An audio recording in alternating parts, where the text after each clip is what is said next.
Assalamualaikum warahmatullahi wabarakatuh. Perkenalkan, nama saya Wahyu Ningrum dengan NIM 1121110427 dari kelas MA 21C01 PMS. Di sini saya akan mempresentasikan materi tentang akuntansi manajemen dengan tema akuntansi pertanggungjawaban. Baik, yang pertama itu ada pengertian akuntansi pertanggungjawaban. Akuntansi pertanggungjawaban di sini yaitu sistem akuntansi yang dirancang untuk mengukur dan melaporkan kinerja dari setiap pusat tanggung jawab dalam suatu organisasi yang bertujuan untuk mendukung pengendalian manajemen melalui evaluasi kinerja berdasarkan tanggung jawab yang telah ditetapkan oleh perusahaan tersebut. Jenis pusat pertanggungjawaban sendiri dibagi menjadi 3. Yang pertama ada pusat biaya, yang kedua pusat laba, dan yang ketiga ada pusat investasi. Pusat biaya adalah bagian terkecil dari kegiatan atau bidang tanggung jawab di mana biaya diakumulasikan oleh suatu perusahaan. Sedangkan pusat laba adalah salah satu bagian perusahaan yang sering klaim disebut sebagai divisi yang bertanggung jawab atas pendapatan maupun pengeluaran suatu perusahaan. Sedangkan pusat investasi adalah salah satu bagian perusahaan yang bertanggung jawab atas pendapatan dan biaya sekaligus dihubungkan dengan modal yang digunakan oleh bagian tersebut. Faktor perilaku manusia yang mendukung tercapainya suatu target dalam perusahaan ada 3. Yang pertama yaitu keteladanan, yang kedua ada motivasi, dan yang terakhir ada komunikasi. Keteladanan yaitu contoh dari setiap manajer departemen dalam memenuhi tanggung jawab atas biaya dan laba yang mereka tentukan, berpengaruh terhadap seluruh anggota departemen tersebut. Yang kedua motivasi, yaitu motivasi sendiri dimiliki oleh seluruh anggota departemen untuk mencapai target yang telah ditetapkan. Akan tetapi akan menjadi pendorong utama dalam mencapai keberhasilan suatu departemen tersebut. Dan yang terakhir ada komunikasi, yaitu komunikasi intensif dan efektif antar anggota organisasi berpengaruh kepada kemampuan organisasi dalam mencapai target yang telah ditetapkan oleh perusahaan tersebut. Selanjutnya ada proses penyusunan laporan pertanggungjawaban, yaitu ada 2. Yang pertama, laporan pelaksanaan tanggung jawab merupakan laporan tanggung gugat atau accountability yang menjadi 2 tujuan. Yang pertama, memberi informasi bagi manajer dan atasan mengenai pelaksanaan bidang pertanggungjawabannya. Dan yang kedua yaitu mendorong para atasan mengambil tindakan atau keputusan langsung untuk memperbaiki kinerja karyawan yang ada di perusahaan tersebut. Dan yang penyusunan laporan yang kedua yaitu laporan informasi. Laporan informasi sendiri yaitu laporan yang disusun agar manajer memperoleh informasi yang relevan dengan bidang mereka, walaupun tidak berkaitan langsung dengan tanggung jawab yang spesifik kinerjanya. Selanjutnya ada kriteria laporan yang baik.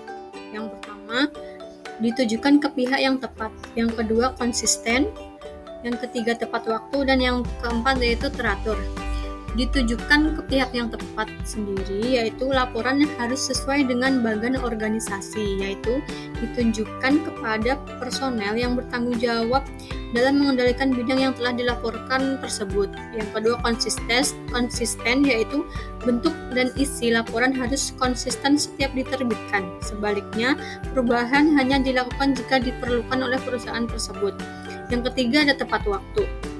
Tepat waktu sendiri yaitu laporan harus disusun dan disampaikan sesuai dengan waktu yang diperlukan laporan tersebut. Yang terakhir yaitu ada teratur. Laporan harus disampaikan secara berkala dan teratur dari waktu ke waktu agar laporan dapat mengetahui perkembangan suatu perusahaan tersebut. Materi selanjutnya yaitu alokasi biaya.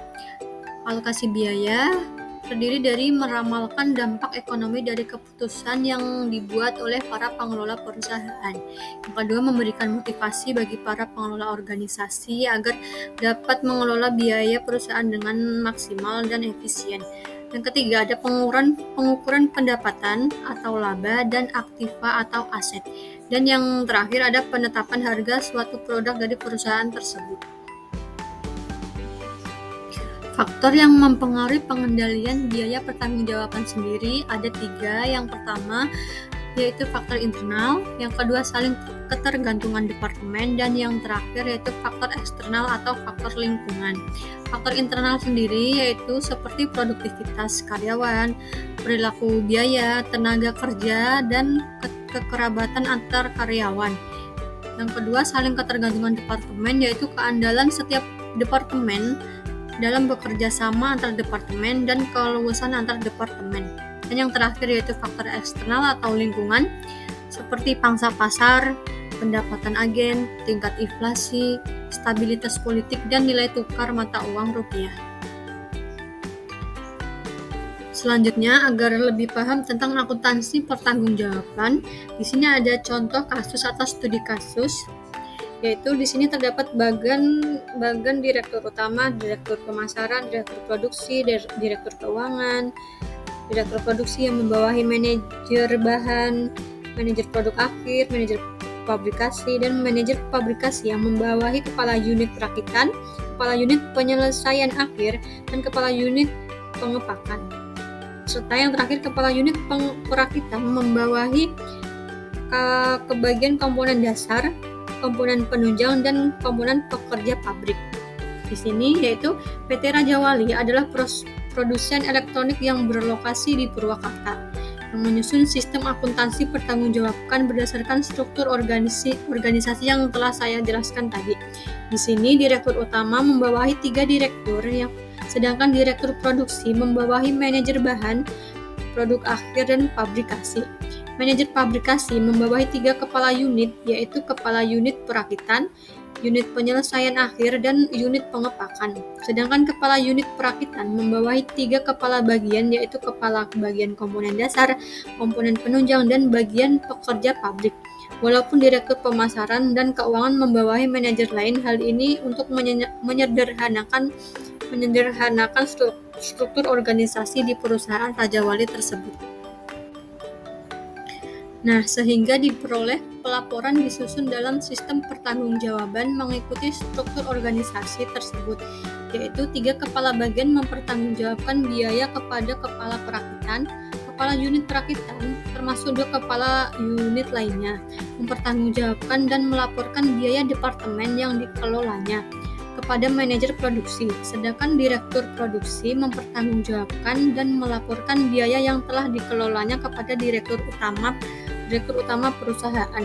Dengan pola ini, sistem pertanggungjawaban dan pelaporan biaya dikelola masing-masing pelaksana organisasi sesuai dengan struktur organisasi yang dimiliki oleh perusahaan Raja Wali tersebut, dengan membandingkan terhadap anggaran yang telah disusun sesuai dengan bagan yang telah saya lampirkan di PPT ini, sehingga sistem pengendalian biaya perusahaan akan lebih mudah dan lebih efisien.